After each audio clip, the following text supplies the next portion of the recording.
Mais uma vez, boa noite a todos. Hoje nós estamos aí dando continuidade à continuação da nossa primeira lição, ok? Falando sobre o nascimento da igreja, né? A igreja bíblica, a igreja que Cristo edificou ali no primeiro século. E a gente encontra isso dentro do livro de Atos. Bem, deixa eu compartilhar também aqui a tela com vocês.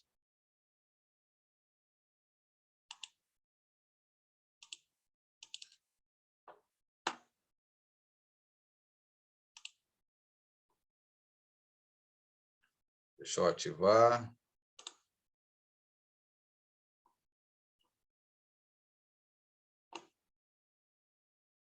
Ok.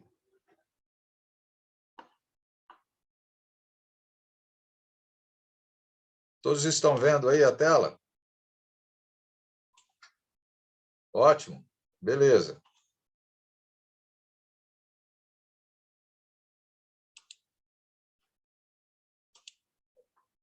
Ok. Bem, deixa eu ver aqui onde é que nós estamos dessa... Deixa eu voltar só mais um pouquinho.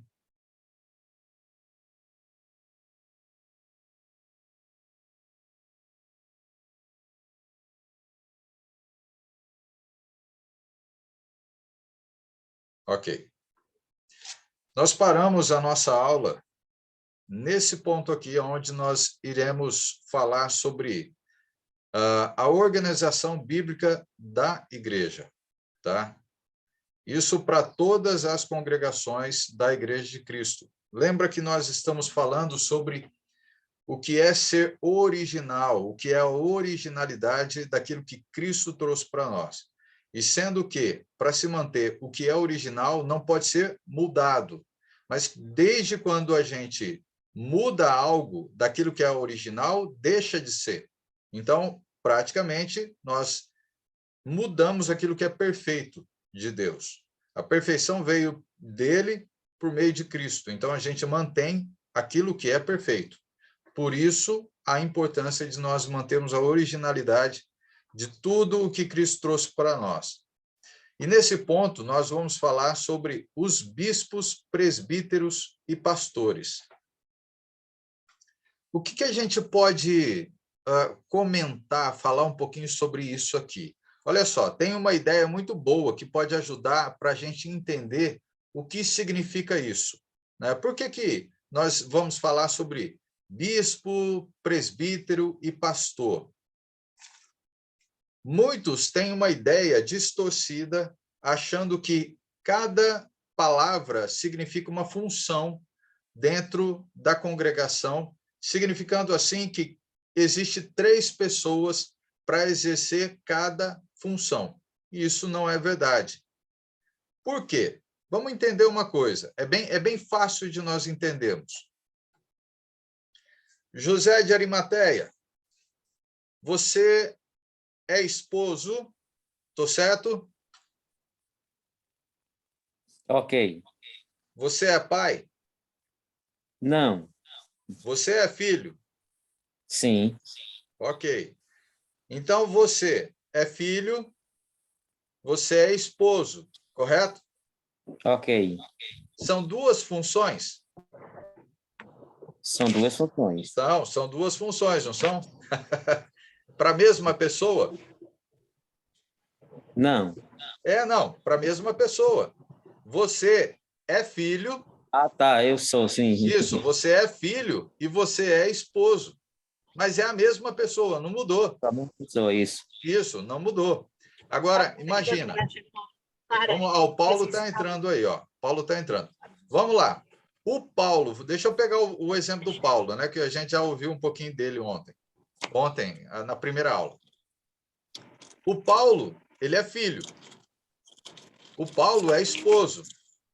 O Paulo é pai. E aí ele falou para a gente que agora ele é vô. Quantas funções ele tem? 4. 4 funções para a mesma pessoa? 4 funções para a mesma pessoa. Quer que eu procure um vídeo para ti? Então, olha só, quando a Bíblia trata a respeito de presbitério, ela está falando que existe 3 atribuições, 3 qualidades para a mesma pessoa ser escolhida para exercer a função de presbítero, ou bispo, ou pastor. São 3 palavras que dão qualidade para a mesma pessoa. Então, vamos lá. O que vem a ser presbítero? A palavra presbítero. Presbítero é uma palavra grega. Deixa eu só deixar aqui mudo o Paulo, porque o Paulo, eu não sei se ele está ainda em viagem ou alguma coisa assim, mas o som dele estava habilitado aqui. Presbítero, o que significa? Presbítero é uma palavra grega, tá? Que significa ancião, homem ou pessoa mais velha, mais experiente para cuidar do rebanho ou da igreja de Deus, né? Homem maduro, mais velho na idade e no espírito. Então, não é uma coisa só, tá? Então, tem várias coisinhas aqui, detalhes que falam sobre presbítero. Então, presbítero é um homem mais velho, velho na idade e velho na fé. Até porque é reconhecido como a palavra de ancião. Ancião significa homem mais velho.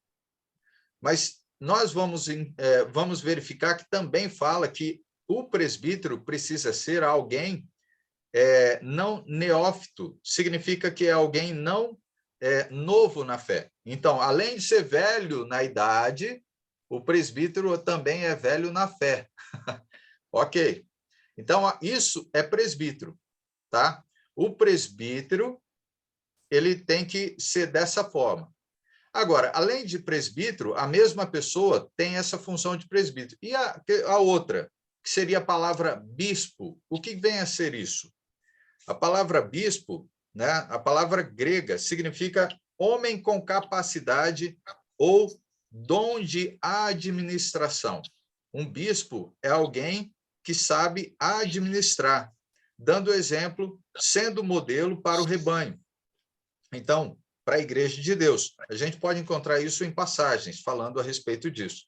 Então, o bispo é alguém que tem o dom para administrar. Então, é uma pessoa mais velha na idade e uma pessoa velha na fé, ok? Experiente na fé. E, além disso, é alguém que tem dom para administrar. Vamos lá. Qual que é o outro? Pastor. Vamos lá, pastor. Pastor, na palavra grega, é aquele que cuida, nutre e protege os que se tornam salvos em Cristo. Então, presbítero, pastor e bispo são 3 atributos, 3 funções ou qualidade da mesma pessoa.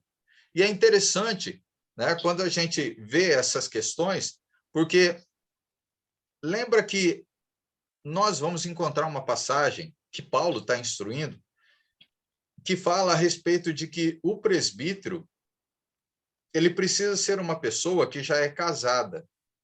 E o casado, ele tem que saber administrar a casa, ele tem que saber nutrir bem, cuidar da casa, e ele é uma pessoa mais velha.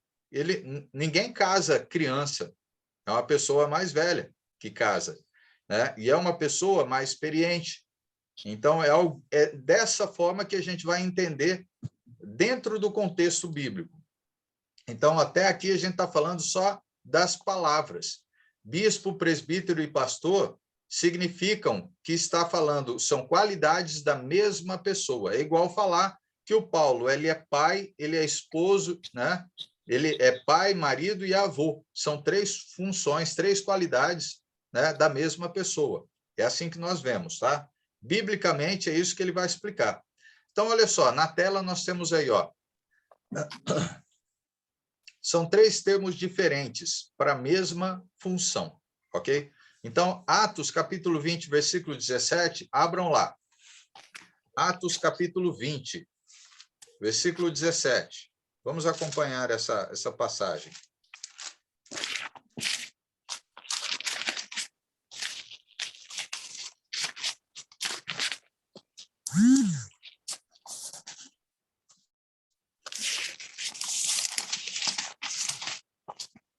Ele diz assim, ó, Atos 20, versículo 17.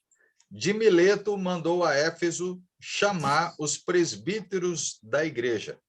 Atendei por vós e por todo o rebanho, sobre o qual o Espírito Santo vos constituiu bispo, para pastoreardes, né, a igreja de Deus, a qual ele comprou com o seu próprio sangue. Isso já é lá no versículo 28. Então, eu estou lendo na tela aí, ó, do computador, tá?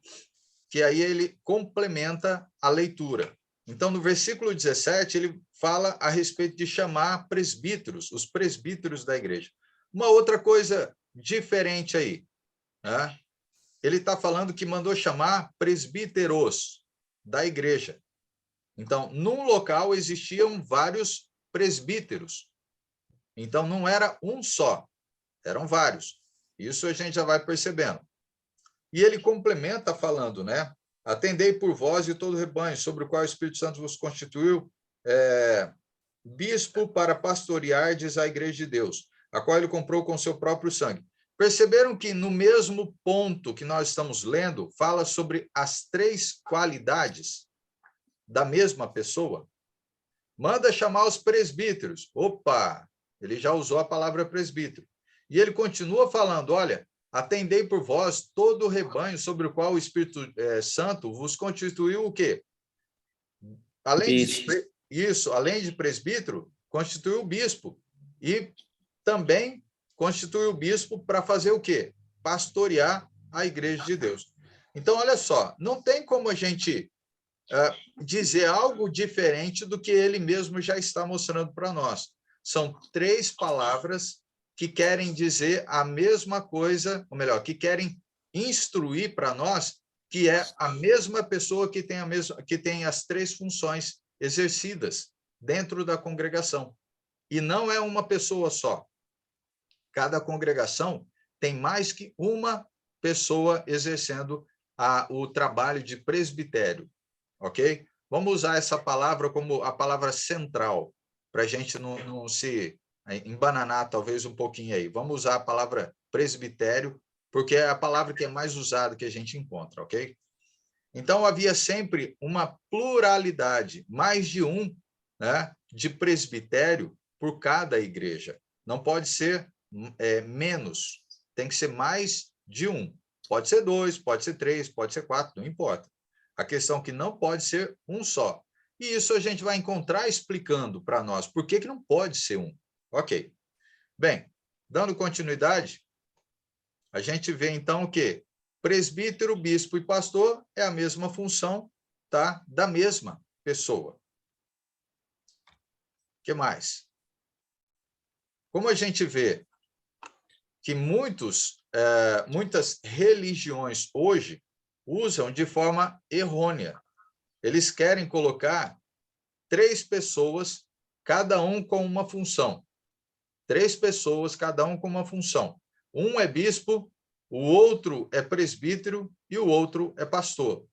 E ainda querem mostrar que o bispo é maior que o presbítero e é maior que o pastor, significando que quem manda mais é o bispo, quem manda menos, presbítero, e quem manda menos ainda é o pastor. Não existe isso dentro da congregação de Cristo. Não existe isso dentro da igreja que Cristo edificou, e essa não é o original. O original de Cristo, para a organização da sua igreja, do seu reino, é que uma pessoa exerça as 3 funções. As 3. Não 3 pessoas, mas uma pessoa exercendo as 3 funções. Ok? Como ele mostra nos textos que nós lemos aí do livro de Atos. Então, Atos, capítulo 20, versículo 17, ele mostra presbíteros e não presbítero. É sempre no plural. Nós nunca vamos encontrar com referência às igrejas falando que lá o presbítero tal fez isso ou aquilo. Não, sempre os presbíteros. Aí, Filipenses, também, lá, capítulo 1, versículo 1, vejam lá. Filipenses, capítulo 1, versículo 1. José, você pode ler para nós, José? Filipenses, capítulo 1, versículo 1. Paulo e Timóteo, servos de Jesus Cristo, e todos os santos em Cristo Jesus, que estão em Filipos, com os bispos e diáconos. Isso. Aqui nós encontramos, aqui Paulo falando para os filipenses, né? Aí é Paulo e Timóteo, né? Mas é Paulo que escreveu aí, ok? E aí a gente encontra ele falando para quem? Para os bispos e presbíteros, ok? Ou melhor, bispos e diáconos.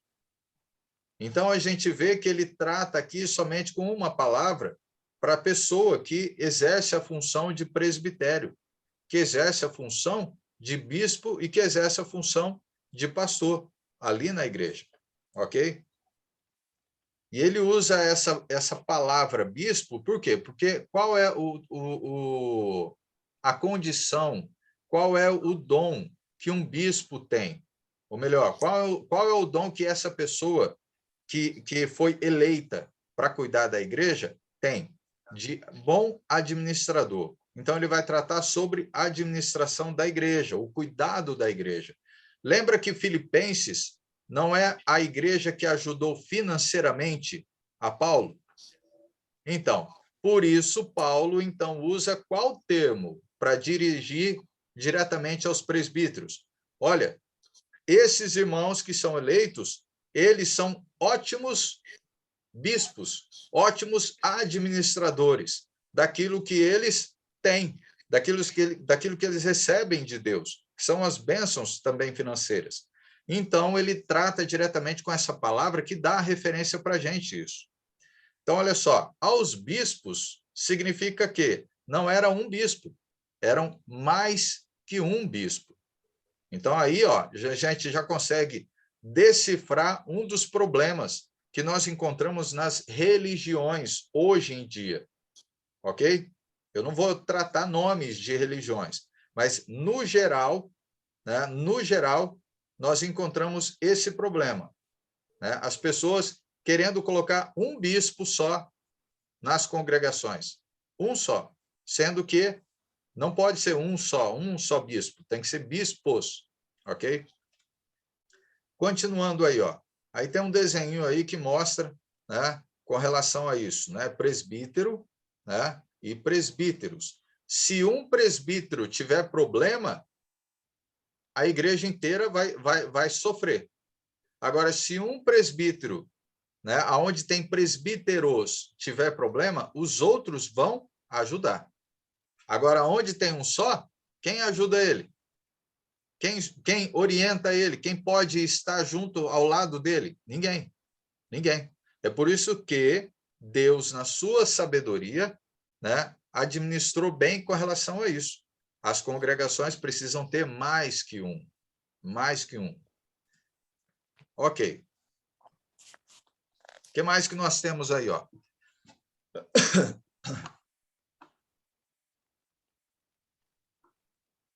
Ah, ele cobriu aqui. Deixa eu ver se eu consigo mudar um pouquinho essa questão aqui da telinha. Ele acabou cobrindo aqui, eu não consigo enxergar.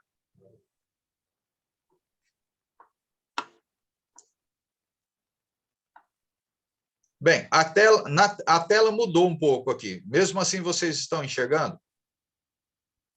Ok. Então, eu vou manter assim, ó, porque aí, pelo menos, eu consigo também enxergar bem. Ok. Deixa eu só... Bem, não preciso nem mexer, não, porque eu acho que a tela já está boa para mim aqui. Bem, em 1 Timóteo, capítulo 3, versículo 1 até o 7, vamos lá. Agora a gente vai encontrar um pouco mais de informação quando se fala a respeito de presbitério, né? A gente viu que tratou que algumas congregações têm presbitério ali, né? No primeiro século, que foi constituído isso. Agora, vamos ver o que é que Paulo está falando para Timóteo. Ele está instruindo Timóteo a respeito disso. Então, vamos lá. 1 Timóteo 3, do 1 ao 7.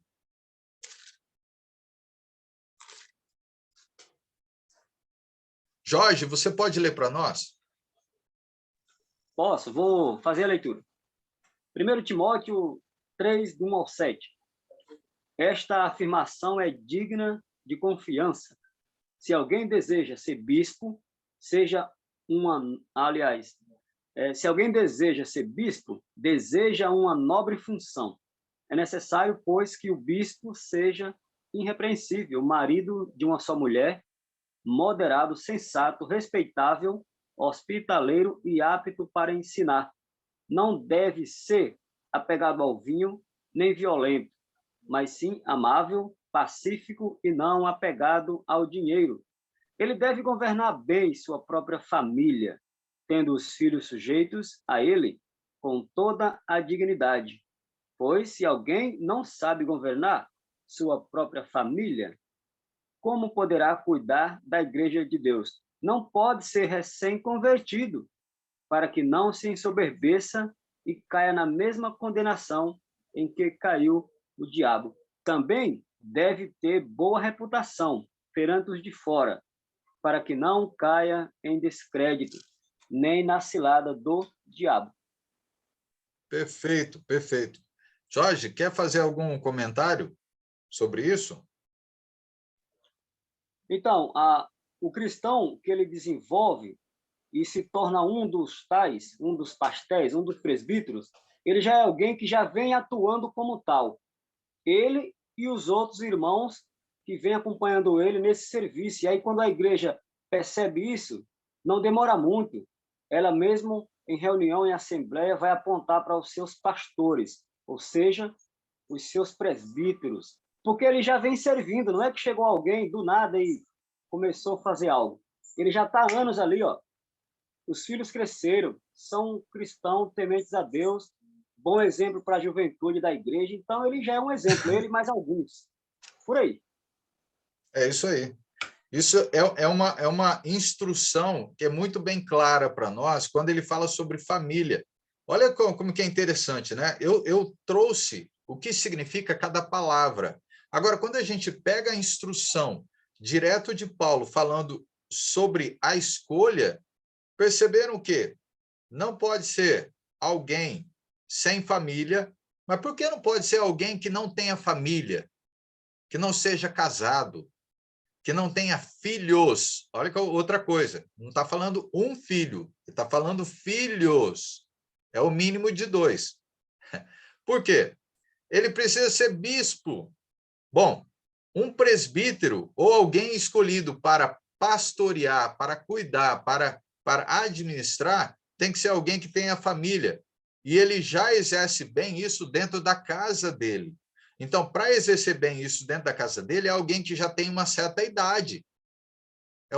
Já tem experiência e uma certa idade. Não é alguém que mal ingressou na vida familiar. Não. E outra, não é alguém que mal ingressou na vida em Cristo. Significa que é alguém que já é experiente, alguém que já é exemplo para a congregação.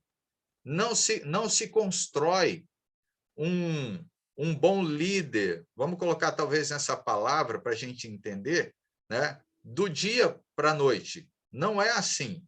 Alguém que exerce bem esse papel é alguém que já foi transformado com o tempo, já foi modificado com o tempo, ok? Então, ele já é alguém crescido, alguém experiente já, né? Nesse papel, nesse trabalho, na servidão com a igreja. Então, não é difícil para a igreja escolher alguém que já exerce as suas funções. Mas algo bem claro para nós não pode ser alguém que não tenha família, não pode ser alguém que não tenha filhos, crentes. Não pode ser alguém que tem filhos pequenos que ainda não são batizados. É alguém que já chegou ao ponto de ser batizado, alguém que já foi instruído pelo presbítero, ok? Que é pai. Ele é filho do pai dele, da mãe, ele é esposo da esposa e ele é pai. Então, são 3 coisas que ele exerce para chegar ao ponto de ser presbítero. São 3 coisas. Ele já foi filho. Quer dizer, ele pode ainda ser filho, Depende se tem os pais vivos, né? Mas ele não deixou de ser filho. Ele não deixou de ser esposo, porque ele é esposo de uma só mulher. Não pode ser. Ele não pode ter tido várias mulheres. É outra coisa. Então, aqui a gente está encontrando várias informações que vai direcionar a cada um de nós para a gente entender como é a igreja original que Cristo edificou. Será que a igreja original ela tem esse tipo de presbitério?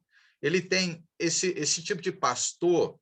Esse tipo de bispo? Ele tem que ter. Ah, não. Aonde eu congrego, tem bispo.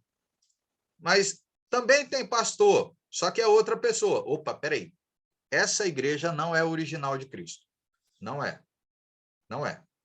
Sinto muito, mas não é. Por quê? Porque não está mantendo a originalidade que nós estamos vendo aqui. O que é perfeito não pode ser modificado. Se eu mudar o que é perfeito, deixa de ser perfeito. Pô, então não é a igreja. A igreja de Cristo ela foi constituída de uma forma. Cristo morreu por ela para que ela seja feita de uma forma. Ela tem um padrão. E esse padrão é perfeito. Não pode ser modificado. Ok?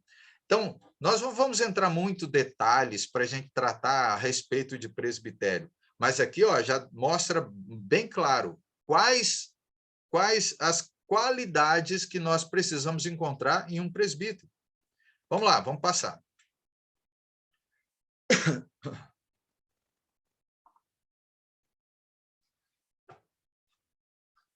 Epa. Fechou a minha tela aqui. Deixa eu voltar lá.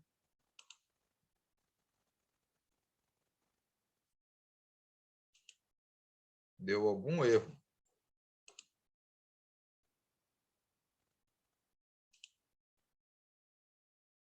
Vamos ver se ele abre novamente aqui.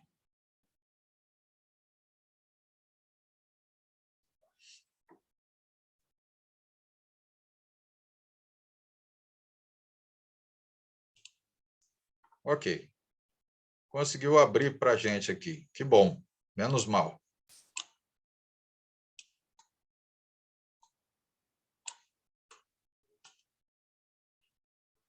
Deixa eu só ajeitar novamente a tela aqui, que saiu fora para a gente.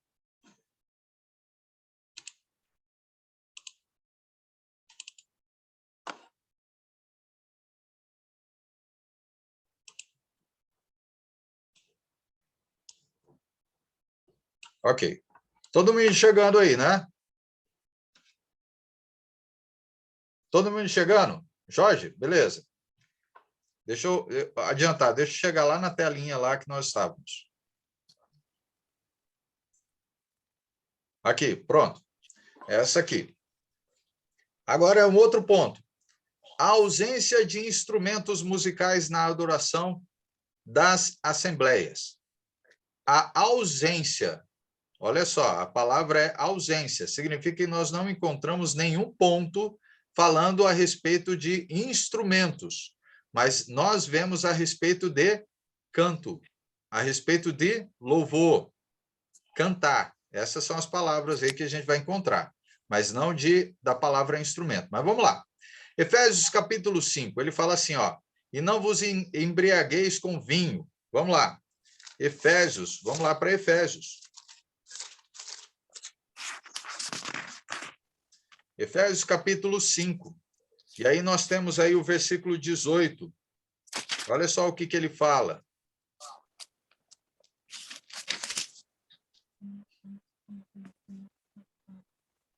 David, você poderia ler para nós?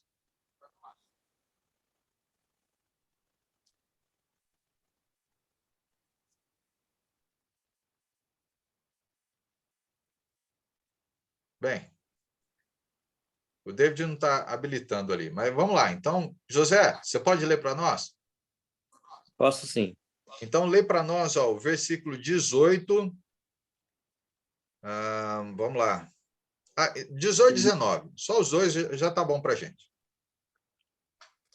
E não vos embriagueis com vinho em que há contenda, mas enchei-vos do Espírito, falando entre vós em salmos e hinos e cânticos espirituais, cantando e salmodiando ao Senhor no vosso coração. Ok. Bem, nós encontramos alguma palavra sobre instrumento aqui? Não, né? Não. Porque às vezes a gente quer incluir uma palavra onde a gente não encontra. Não adianta a gente nem pesquisar para ver se a gente encontra uma palavra que possa ser alterada, modificada, trocada aqui nessa leitura. Nós não vamos encontrar, ok? Então, aqui, ó, a instrução de Paulo aos Efésios, ele está lembrando, olha, não vos embriagueis com vinho, no qual há dissolução, mas enchei-vos do Espírito. Mas enchendo do Espírito, fazendo o quê? Como que você se enche do Espírito? Ele vai falar, falando entre vós com salmos. Bem, nós sabemos sobre a sabedoria dos salmos. Entoando e louvando de coração ao Senhor, com hinos e cânticos espirituais. Ok. Então, aqui, ó, como é que você se enche do Espírito? Dessa forma. Não tem outra forma de você se encher do Espírito se não for dessa forma aqui. Falando entre vós com salmos, entoando e louvando de coração ao Senhor, com hinos e cânticos espirituais. Ele estava falando para quem? Para os cristãos. Ele estava falando para os cristãos de Éfeso. Mas não é só de Éfeso, não, tá? Ok? A carta de Éfeso não é só para a cidade de Éfeso. É uma carta... como que fala? Não é comunitária. É uma carta circular. Isso. É uma carta circular. Por quê? Porque ela foi levada para a Ásia toda. Todas as congregações ali da Ásia tinham um problema, estavam sofrendo com um problema, que era a questão de superioridade e inferioridade entre os cristãos. Porque o judeu cristão se achava superior e o gentil cristão se achava inferior. Ok. Então, nós vimos aí em Efésios. Olha só, 1 Coríntios fala mais um pouco também. Vamos lá, 1 Coríntios 14, 15. Volta um pouquinho aí, algumas folhas. 1 Coríntios, capítulo 14, versículo 15.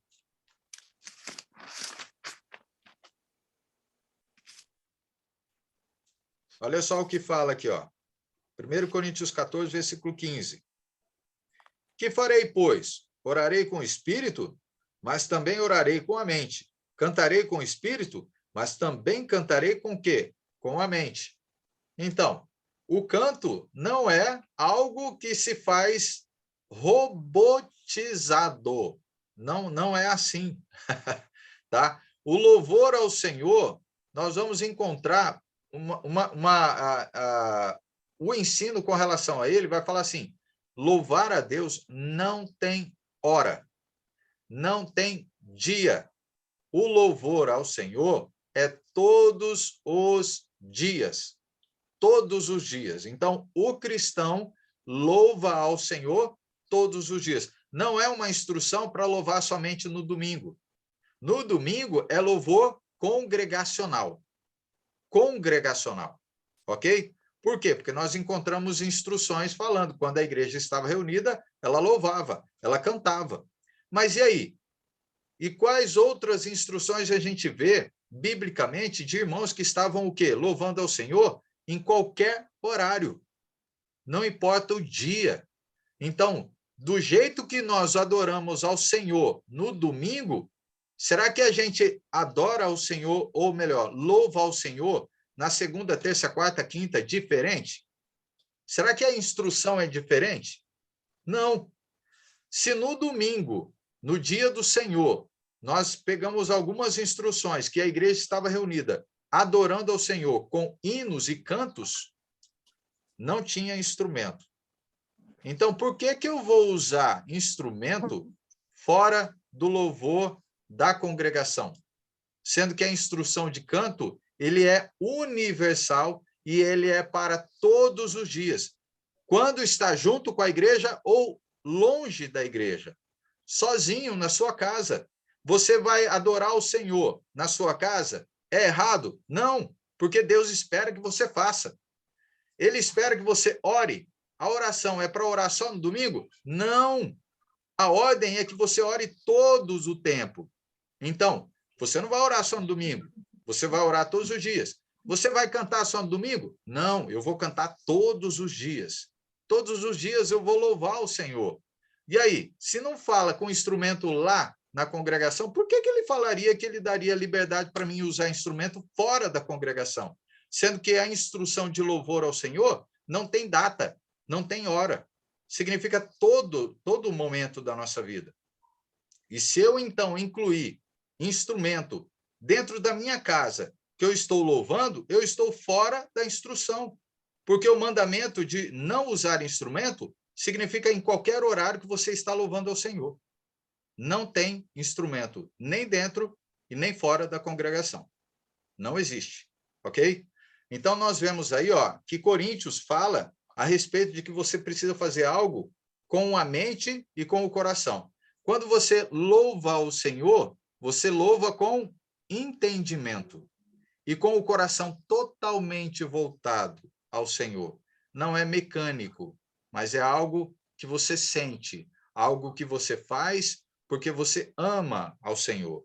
É isso que nós fazemos. Aí nós encontramos o que mais?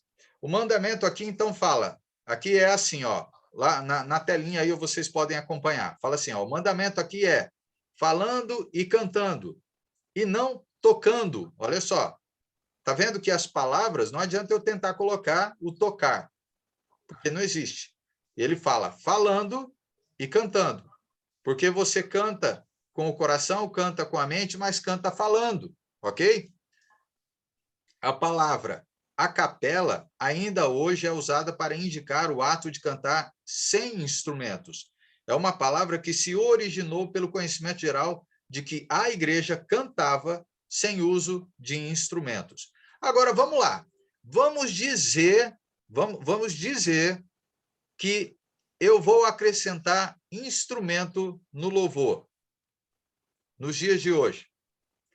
Qual é o instrumento que eu vou tocar? Vamos dizer que vai ser a bateria. Se o instrumento foi colocado como regra para que eu adore o Senhor, para que eu louve ao Senhor, se tem 100 irmãos dentro da congregação, todos os irmãos têm que usar instrumento. Ok? Ou alguém discorda disso? Não seria a instrução correta?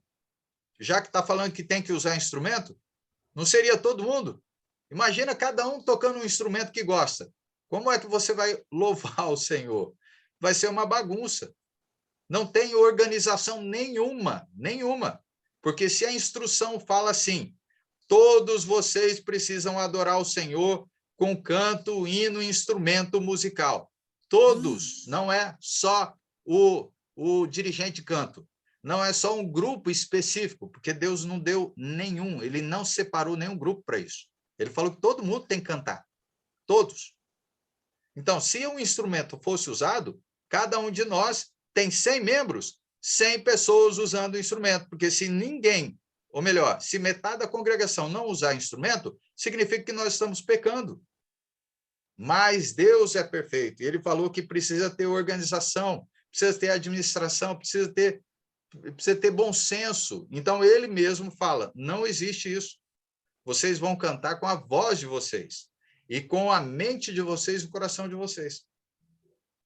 E isso é dentro da congregação? Sim, também.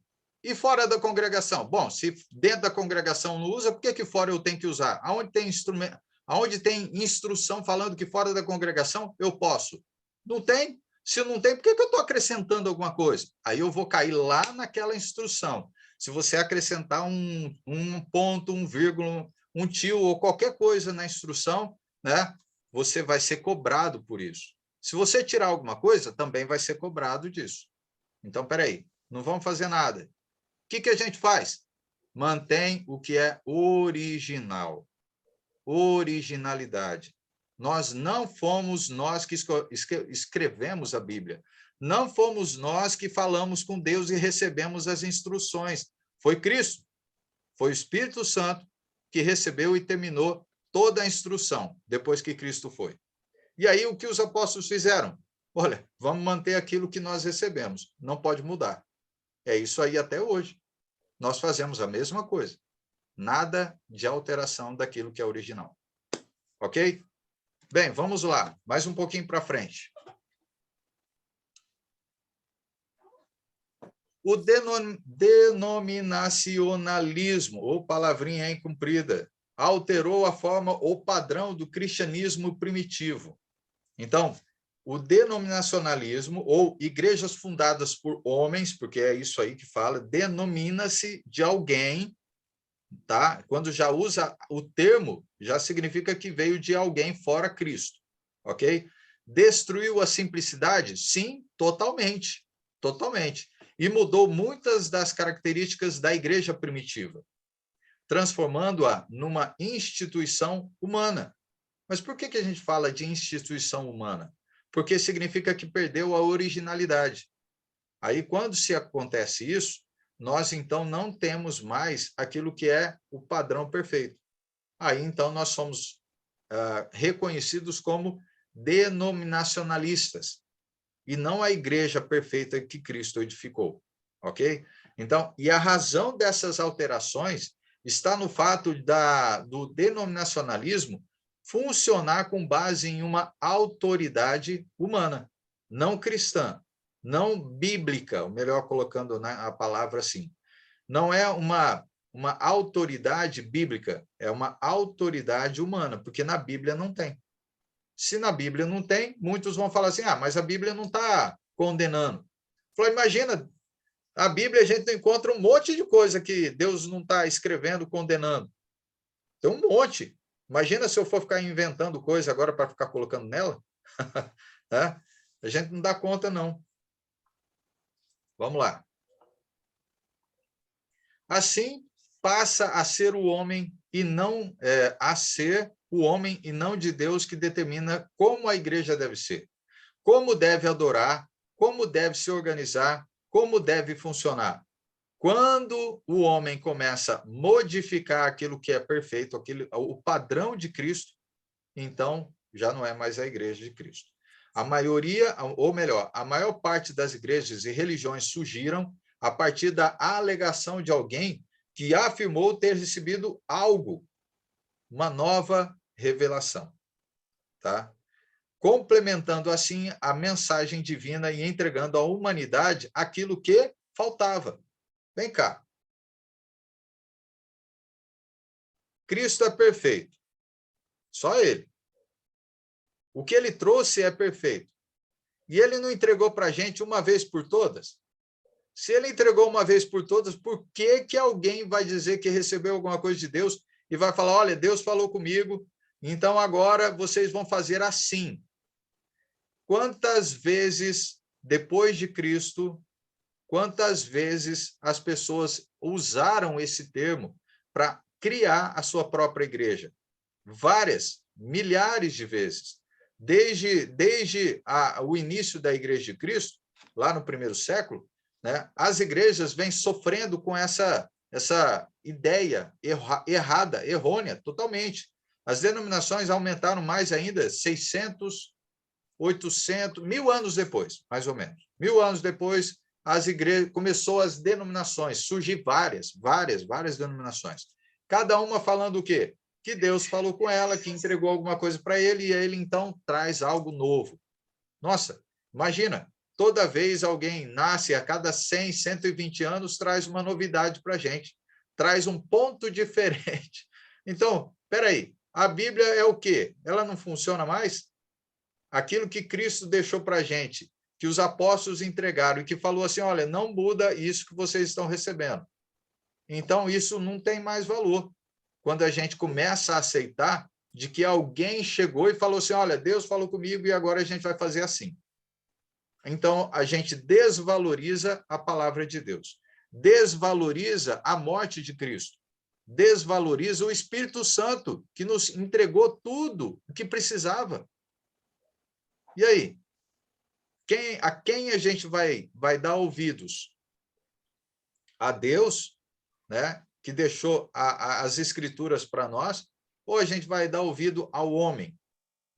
Porque o homem é falho, mas Deus não, ok? Então, nós temos aí esses pontos que são, nossa, faz uma diferença muito grande quando a gente está estudando a Bíblia. Olha lá, nós temos agora também, ó, são os profetas modernos. Mas Deus, na Bíblia, rejeita essa prática com muita firmeza. Deixa eu ver aqui. Eu acho que é isso mesmo. Mensagem divina, a continuação é essa. Olha só. O que vai falar sobre esses profetas modernos, né? Deus, na Bíblia, rejeita essa prática com muita firmeza. Gálatas, capítulo 1, versículo 6 até o 9. Vamos lá. Gálatas 1, do 6 ao 9.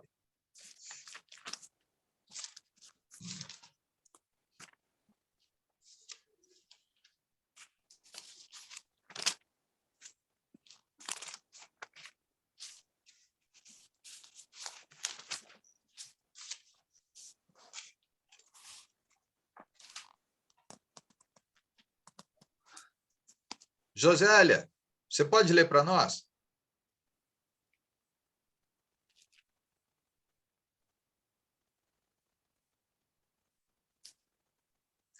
Está com o microfone desligado, Josélia. Se não quiser também, não tem problema, ok? Mas para falar precisa habilitar o som. Está desligado o som.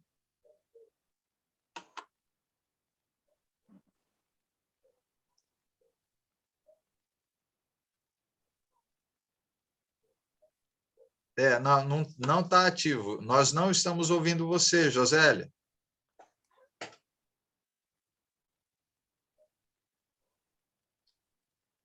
Josélia, ó, você consegue habilitar o som?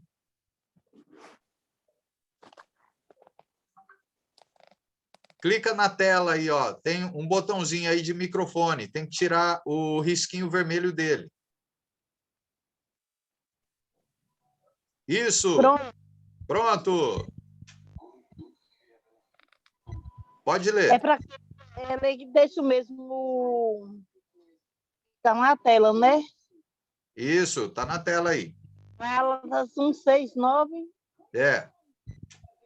Admira-me que estejais passando tão depressa daquele que vos chamou na graça de Cristo para outro evangelho, o qual não é outro, senão que há algum que vos perturbem e querem perverter o evangelho de Cristo. Mas, ainda que nós, ou mesmo um anjo vindo do céu vos pregue evangelho que vá além do que temos pregado, seja anátema, entre aspas, maldito. Assim como já dizemos, e agora repito, se alguém vos prega evangelho que vá além daquele que seja anátema. Ok. Perfeito. Muito obrigado, Josélia. Então, Por nada. Nada, obrigado. Olha só, então, o que nós encontramos aqui? Mais uma vez, Paulo mostrando sobre o que é original. Aquilo que é original não pode ser modificado. Então, peraí, se alguém aparecer falando assim, olha, um anjo falou comigo. Opa, se um anjo falou com você é porque você já foi para o céu. Ok? Não é que desceu um anjo para falar com você, não, porque os anjos não vão descer mais, não. Ok? Então, olha só. Quando alguém aparecer e disser, olha, um anjo falou comigo e disse isso, que agora tem que ser assim, assim, assado. Não é para acreditar. Ok? Isso Paulo ainda está colocando de uma forma bem exagerada. Bem exagerada. Olha, mesmo que apareça um anjo, porque não vai aparecer. Ok? Mesmo que apareça, que vocês falem que um anjo apareceu, mesmo assim, não é para dar ouvido ao anjo. Olha como que ele fala, bem claro. Não é para dar ouvido. Se você está falando que foi um anjo, não é para dar ouvido para o anjo. Significa que o anjo não vai aparecer. Não vai aparecer. Se a gente falar que apareceu um anjo, então a gente está indo contra o que Paulo está falando. Mesmo que apareça, não é para você acreditar. É para você não dar ouvido e ficar somente com o quê? Aquilo que nós entregamos a vocês. Agora, se vocês derem ouvido, o que vai acontecer? O que a palavra fala? Mas ainda que nós, ou mesmo o anjo vindo do céu, vos pregue evangelho que vai além do que nós já entregamos a vocês, o que vocês são? Melhor, seja considerado o quê? Anátema, maldito. Opa, peraí, eu não quero ser considerado maldito. Então, para não ser considerado maldito, o que eu vou ter que fazer? Mantém o que é original. Não muda aquilo que recebeu dos apóstolos. Lembra da passagem que a gente leu lá de Atos, capítulo 2, versículo 40... Qual que é mesmo? 42? Como é que mantinha os cristãos? Logo no início, a igreja começou. Então, o que eles faziam? Atos 2, 42. E perseveravam na doutrina dos apóstolos e na comunhão, no partir do pão e nas orações. Legal. Ok. A instrução ali é essa. E aí, quando vai lá para Paulo, ele fala assim, olha, não é para mudar o que vocês receberam de quem? Dos apóstolos. Então, se os apóstolos já entregaram para vocês a instrução, fica com ela. Mas se aparecer um anjo, não é para dar ouvido. Significa que não vai aparecer um anjo. Mas se alguém falar que um anjo falou, mesmo assim não é para vocês acreditarem, não. Ok? Bem, vamos lá.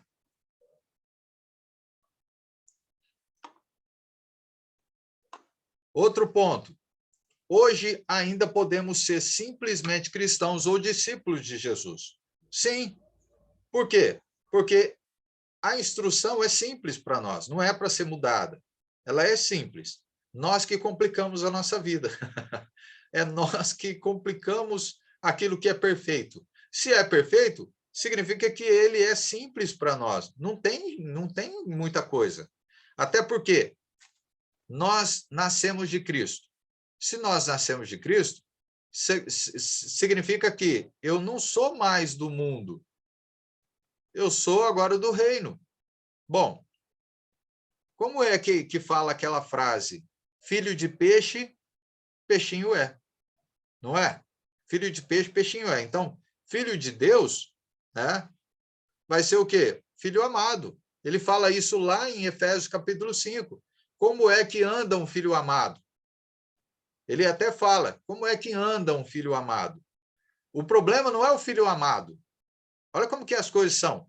O problema não é o filho amado. Deus já está falando que ama o filho dele. Que somos nós que aceitamos Cristo. Como anda um filho amado? Obedecendo às instruções do Pai. Mantendo aquilo que é original, que o Pai enviou. E o filho faz o quê? Muda? Não vou mudar. Se eu mudar, eu estou sendo rebelde. Rebelde sem causa. Porque eu não vou para lugar nenhum daquilo que eu estou querendo. Porque ninguém quer ir para o inferno. Ninguém. Ou alguém quer ir? Não, ninguém quer. Você pode perguntar para todo mundo. Se a pessoa tem ideia do que é céu e inferno, ele vai falar, eu não quero ir para o inferno. Se o inferno é algo ruim, peraí, eu quero ir para algo, para aquilo que é bom. Mas para ir para aquilo que é bom, você precisa fazer o quê? Viver como um filho amado. Um filho amado é aquele filho que obedece o pai e mantém o padrão do que o pai colocou. Não diferente disso. Então, vamos lá. Na tela está assim, ó. Os seguidores de Jesus no primeiro século não se autodenominaram, como observamos que hoje em dia existe na prática. Não se autodenominaram. Então, qual era a igreja de Paulo, Pedro, Tiago e os outros apóstolos e seguidores de Jesus no primeiro século? Qual que era a igreja? Como que era chamado a igreja? Lembra que algumas cartas de Paulo, ele dava uma referência. Como é que chama? Qual a referência que a gente tem? As igrejas de quem? As igrejas de Cristo, ok? Era uma referência. Mas existe nome para a igreja? Não, porque a igreja é dele. Por que ele vai colocar o nome daquilo que é dele? Falou, a igreja é minha. É a mesma coisa que falar assim, ó, José, eu vou lá na sua casa, José. Qual que é o nome da casa? A casa de quem? Do José. José, você deu nome para sua casa? Ou a sua esposa deu o nome para sua casa? Às vezes tem um nome aí bacaninha, né? Eu chamo a minha casa de AP. Falou, ó, vamos lá para o AP. Né? A minha casa não é um apartamento, tá? E também não é um apertamento. Tá? Mas é um apelido que eu dei para minha casa. Mas olha só, a casa do José é a casa do José. Não tem nome, é dele. Então, e a casa de Jesus? É a casa dele. A igreja significa o quê? Ajuntamento de pessoas. Então, não tem como eu ficar dando nome, mas já que tem alguma referência, eu vou usar a referência que o próprio Paulo está usando. A igreja de quem? De Cristo. Porque é dele. Ele morreu por ele. Quem pagou foi ele. Eu não posso dar um sobrenome, né? A igreja de Cristo dos últimos santos do 10º da... Não, não tem. Existe sobrenome para o cristão? Não tem. Né? Alguns lá em Efésios, né, lá da Ásia, queriam dar sobrenome, cristão judeu. E aí chamava o gentil de cristão gentil. Não. Aí vem Paulo e fala, peraí, vocês nasceram de quem? De Cristo.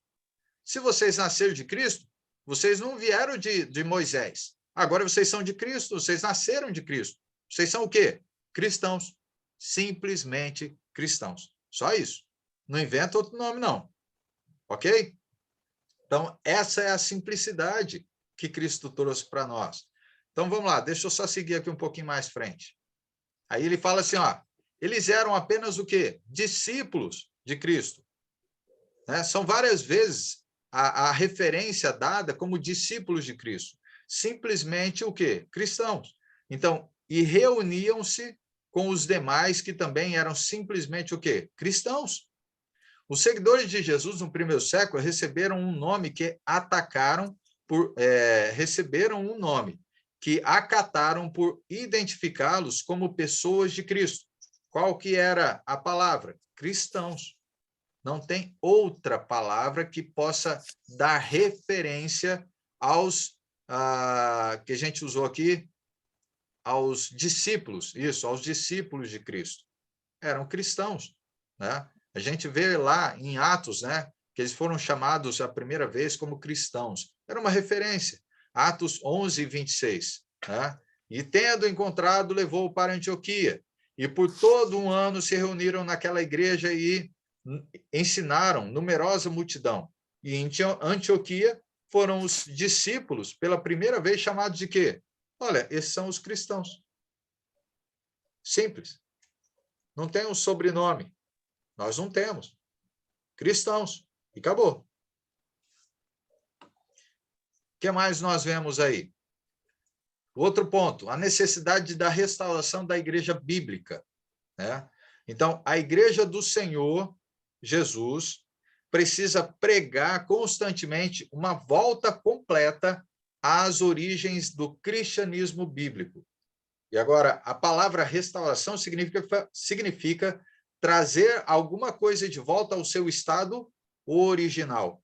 Não de forma diferente, mas no estado original. Lembra que é o que a gente estava comentando, né? Um carro, quando foi construído, ele tem a sua originalidade. Ele saiu da loja para se manter ele original, não pode ser modificado nada. Nada. Ah, eu mudei, coloquei um adereço a mais ali no carro. Não é mais original. Ah, eu mudei o farol. Não é mais original. Ah, eu mudei a roda. Não é mais original. Não é. E a igreja? É algo diferente? Não. Ah, mas olha, lá era primeiro século, né? A cultura de lá. Mas o que tem a ver a cultura? A cultura tem nada a ver com o ensino bíblico. Porque se fosse pela cultura, imagina, a cada 120 anos a gente tem uma modificação de cultura. Porque o que eu estou vivendo hoje vai ser diferente para as minhas filhas daqui 50 anos, 60 anos. A cultura muda. Mas o ensino de Cristo não muda. Por quê? Porque ele é perfeito. Sendo perfeito, eu preciso manter o quê? A originalidade dele. Então, a igreja é como um rio que tem sido poluído pelas doutrinas e escombros dos homens. E são os homens que fazem isso, não foi Deus. O esforço de restauração é uma tentativa para restaurar o rio de volta ao seu estado puro, tirando tudo o que não deve estar lá.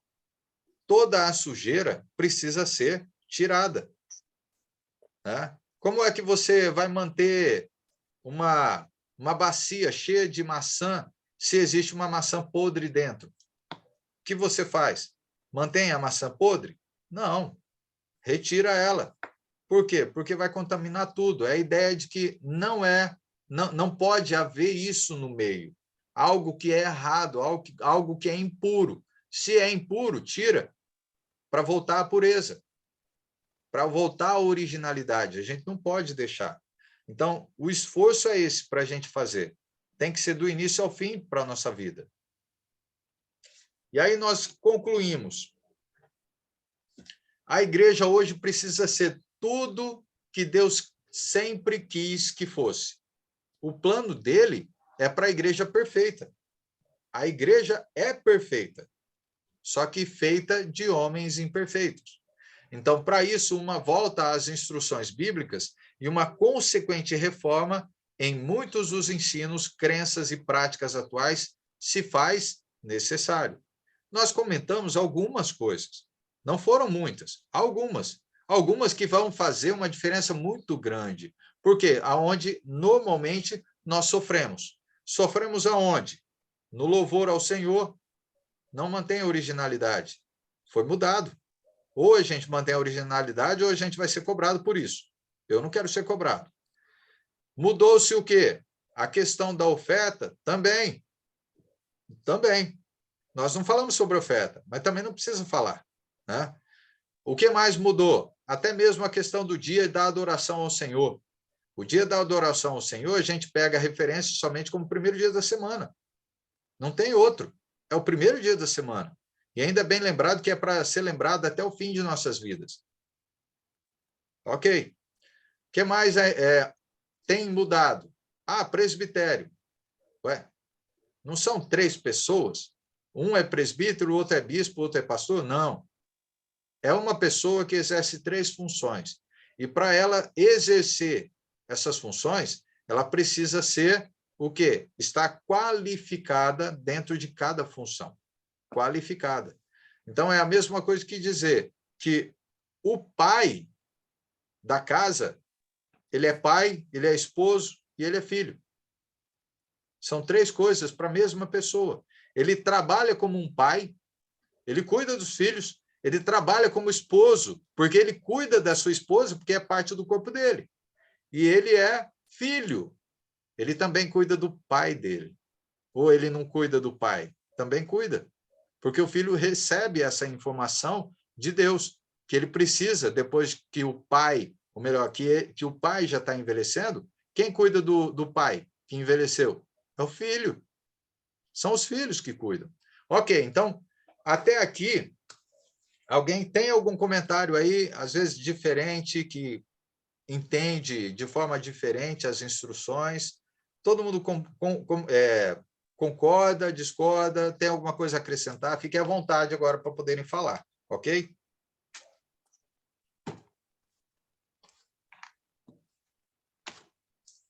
Só concernente a instrumento, professor. Sim. Por exemplo, na igreja que o senhor congrega, não tem instrumento de modo algum? Não, nenhum. Ok. Nenhum. Nunca teve. Até porque a gente mantém o padrão. Essa é a questão. Nós não encontramos informações nenhuma instrução. A gente pode até estudar a respeito disso e ficar, olha, dá para a gente ficar aí umas 4 horas falando só sobre isso, do início ao fim, desde o Velho Testamento até chegar ao Novo Testamento. A gente vai encontrar na lei de Cristo é diferente da lei de Moisés, ok? Se você ficar na lei de Moisés, você vai encontrar falando sobre instrumento.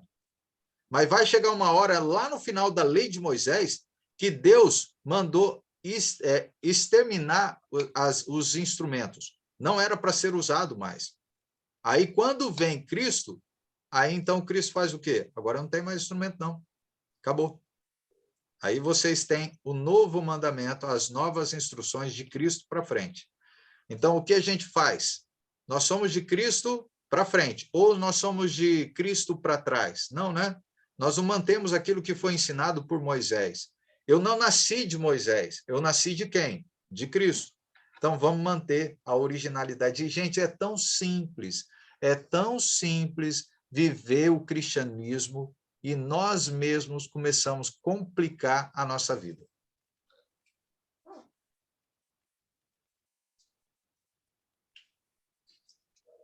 Fique à vontade, podem perguntar o que vocês quiserem também, tá? Comentar, fiquem à vontade.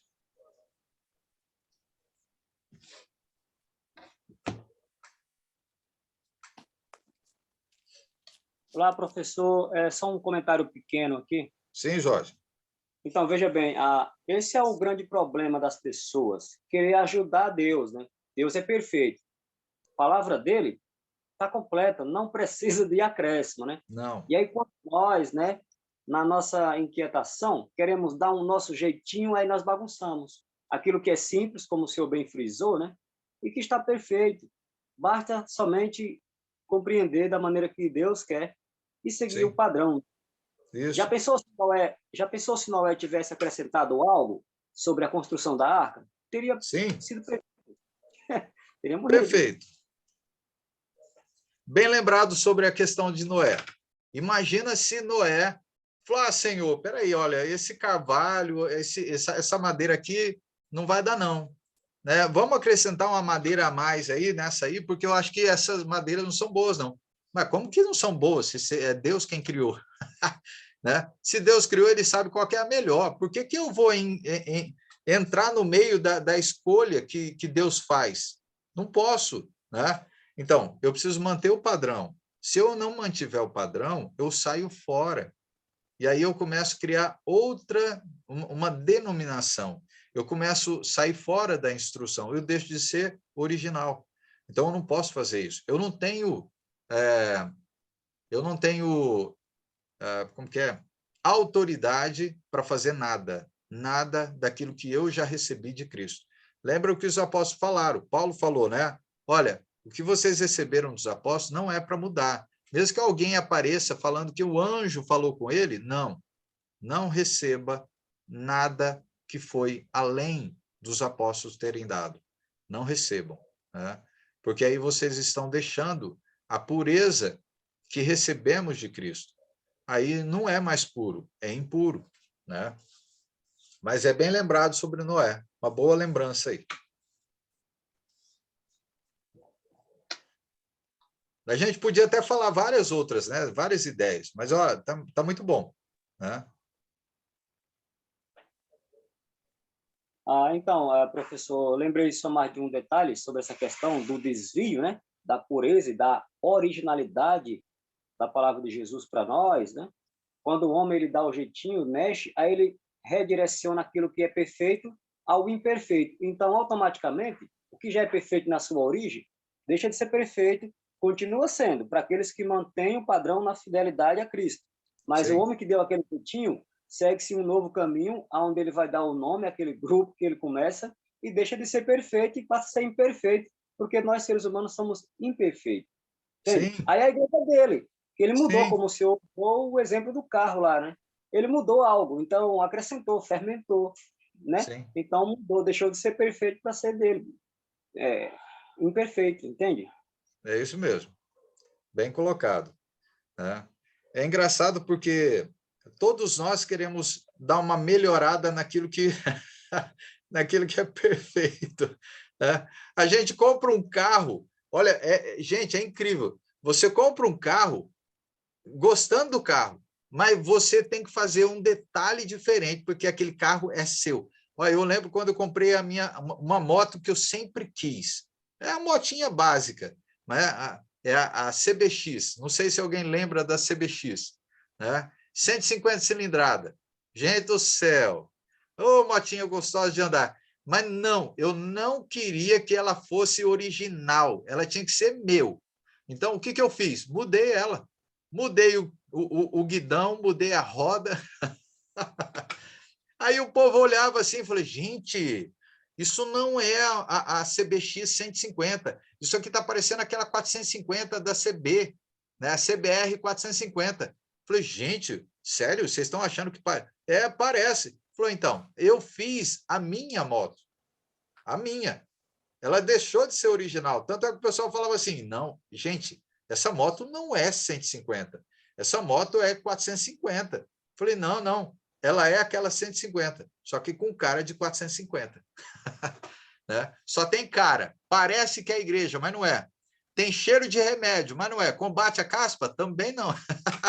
Né? Fica parecendo aquela propaganda lá, né? Que a gente lembra aí do passado.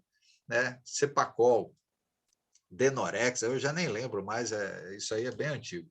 Mas é isso, ok? Se todo mundo concorda com o que nós estudamos hoje, espero, né, que possam concordar, que a gente possa, daqui para frente, manter o que é original, não mudar mais. Se estamos fazendo algo que é diferente, vamos voltar o que é original. Vamos corrigir enquanto há tempo. Enquanto estamos vivos aqui nessa terra, temos tempo de arrependimento. Mas, se por acaso estivermos vivendo de forma desordenada, seremos cobrados quando Cristo voltar. Eu não quero ser cobrado. Eu quero ser lembrado por alguém que manteve a pureza da sã doutrina. Amém? Amém, professor, é isso aí. Amém. Ok. Bem, estamos aí, ó, quase em cima do tempo, ó, 9h25.